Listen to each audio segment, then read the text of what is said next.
প্রতি বছরই যখন শীতের সিজন শেষ হবে এমন সময় বাজারে উঠতে শুরু করে কাঁচা সিমের বিচি। আর প্রতি বছরই আমি সিমের বিচি ফ্রোজেন করে রাখি।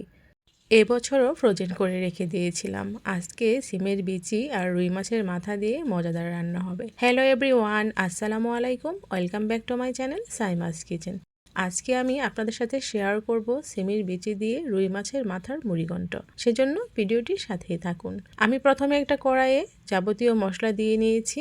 প্রথমে তেল দিয়েছি, তারপরে পেঁয়াজ বাটা, রসুন বাটা, মরিচ, ধনিয়া, হলুদ গুঁড়ো দিয়ে মশলাটাকে ভালোভাবে কষিয়ে নিচ্ছি। আর দিয়ে দিয়েছি স্বাদ মতো লবণ। মশলা কষিয়ে নেওয়ার পর উপরে তেল উঠে আসবে, তখনই দিয়ে দিব মাছের মাথা দিয়ে মশলার সাথে আরও বেশ কিছুক্ষণ কষিয়ে নেব। এই মুহূর্তে আমি কোনো প্রকার পানি দিব না। মশলার সাথে মাছটা কষাতে কষাতে একটা সময় মশলা একদম টেনে আসবে, ঠিক সেই মুহূর্তে দিয়ে দিব পরিমাণ মতো পানি।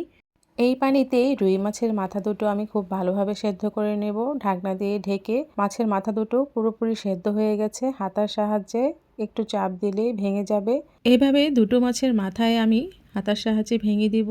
আর এখন রান্নাটা অনেকটাই হয়ে এসেছে, ঝোলটাও কমে এসেছে। এই মুহূর্তে দিয়ে দিব সিমের বিচি। সিমের বিচি সরাসরি ফ্রিজ থেকে বের করেও দেওয়া যায়, ওভাবেও রান্নাটা অনেক ভালো হয়, তবে আমি আগেই বের করে রেখেছিলাম। আর এখন সিমের বিচি সহ মাছের মাথাটা বেশ কিছুক্ষণ রান্না করে নেব।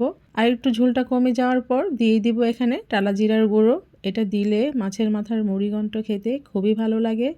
রান্নাটা মোটামুটি শেষের দিকে। এখন ওপর থেকে দিয়ে দেব কাঁচামরিচ, দিয়ে দেব ধনিয়া পাতা। আরও কিছুক্ষণ জাল করে নামিয়ে নেব। রুই মাছের মাথা দিয়ে সিমের বিচির মুড়িঘণ্ট একদম রেডি খাওয়ার জন্য। রান্নাটা অসাধারণ হয়েছে। আমি এখানে অনেকটা মরিচ ব্যবহার করেছিলাম, খেতে অনেক সুস্বাদু হয়েছে। মুড়িঘণ্টের মধ্যে মরিচের পরিমাণটা একটু বেশিই লাগে, তাহলেই খেতে ভালো লাগে।